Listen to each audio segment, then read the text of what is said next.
today we're going to talk about the proper way to clean a cage for our puppies. It's really important that you clean the cage exactly as explained so that we make sure that the dog stays healthy and we make sure that his home is as clean as possible.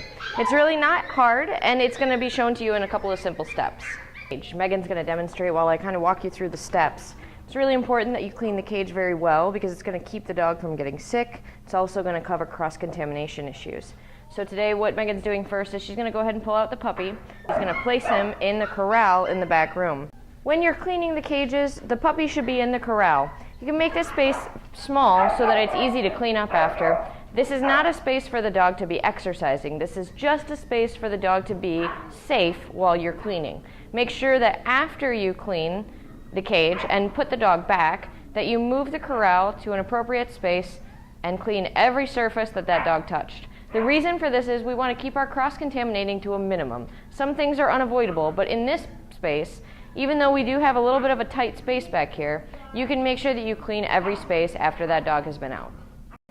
While she's doing that, the first thing after the puppy is pulled is she's going to pull every item out of the cage. So any toys that are left there, also a bowl of food. If there's food left in the dog's cage from the morning, then she will set that aside, make a note on the feeding chart, and add water or wet food as necessary. So she's going to take her dustpan, sweep out all the paper and any waste, making sure to get all of that. As you can see, it comes out pretty easy. And then that's going to go directly into the garbage can. She's going to set that aside and grab her trifectant spray. When she sprays, she's going to start spraying on the top of the cage, then move to the walls, then the front, then the bottom. She's going to let that sit on there. She's going to go grab her paper towels. And then she's going to wipe corresponding to the order she sprayed. So she's going to make sure and wipe the top first, make sure she gets all the surface of the top. Then she's going to move to the sides. The reason we do it in this order, top, sides, front, bottom, is because generally speaking, the bottom of the cage is going to be the most dirty. So you want to do that one last to avoid smearing any mess all the way around the cage. It's going to be the most effective and most hygienic way to clean the cage.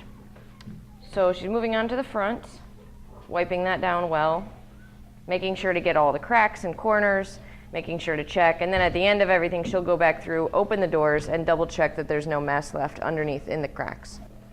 If you need to use separate paper towels, that's fine. Make sure that you're using an effective amount of paper towels, not too much, not too little. She's going to dry the surface completely, making sure to get any feces off of the cage so that then when you go back for your second application, it's a disinfectant process. The first step is a cleaning process. You're going to spray and wipe it down. That's going to be your cleaning process. The second step is going to be your disinfectant. In order to disinfect, you must have all waste removed so that it doesn't contaminate your disinfecting process. So then she's going to go ahead and go back and spray it one more time.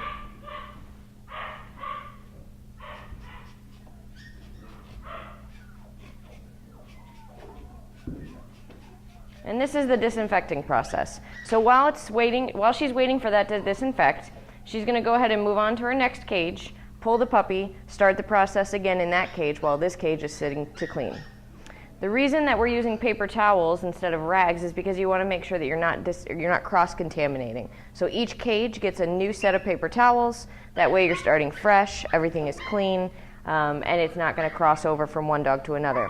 You also want to make sure that whenever possible, the dog that was in the cage originally stays in that cage. There's no reason to move them from one cage to another every day. They should be staying in the rightful cage that they came in. That way that you're not cross-contaminating with new dogs as well.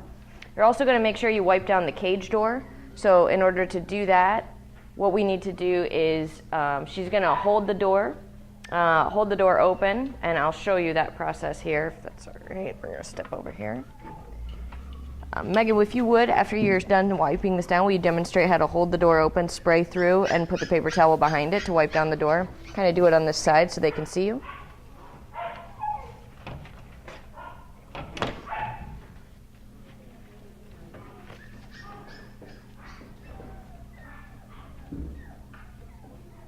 So she's coming through for her last wipe down.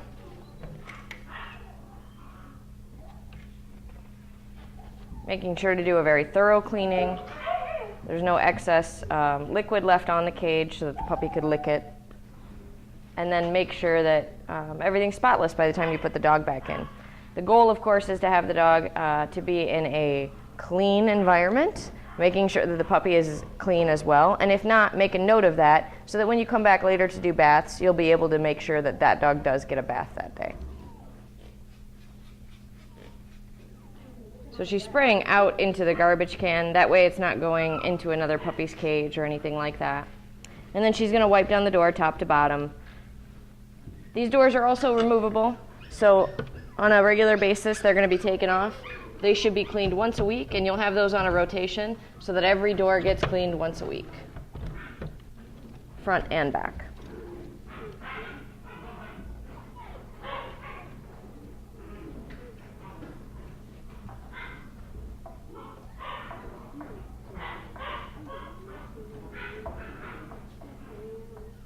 Although we are making sure to wipe down every surface, it's a cleaning process. That's why we're doing that. The product that we're using is actually trifectant, so it is a neutral, safe product. If the dog licked it, or if you even licked it, it's not going to hurt you. I don't advise doing that, though. So Megan's going to go ahead and add the paper. When you're adding paper, you're going to make sure to put a generous amount, but not too much. You put too much paper in, it's wasteful, and also it's just going to pack down. It's not going to be more useful than the right amount of paper. This is a perfect amount of paper. You're going to be able to see the bottom of the cage, but not all of it. You're going to be able to see just a little bit of the bottom of the cage, and that way the puppy has enough space to get through, romp around, and also it's going to be effective in absorbing any waste or feces and any urine that the puppy makes. So we're going to go ahead and close this so she can add her puppy. She's also going to make a note. She's already added, she's going to add some warm water to the puppy's food, and she's done that there, so that we make sure that the dog does actually eat his lunch or his breakfast rather from today. And you'll just keep an eye on him, go back and check on him in a little bit to make sure that he has eaten. And look at that, he goes right for the food because apparently he's preferring the wet food. So that's good, that means he's eating well. We know that he's going to eat all of that food. That's how you clean a cage. When you put them back in, you're also going to make sure that the cage is properly locked. Make sure that the dog is clean. Also, make note if there's anything that needs to be noted for pet care, notes such as, did the dog have normal stool? Is he not eating, not drinking? Is there anything that looks abnormal for the dog? And that's where you'll make notes for that as well. All right, we're all done here. Thanks.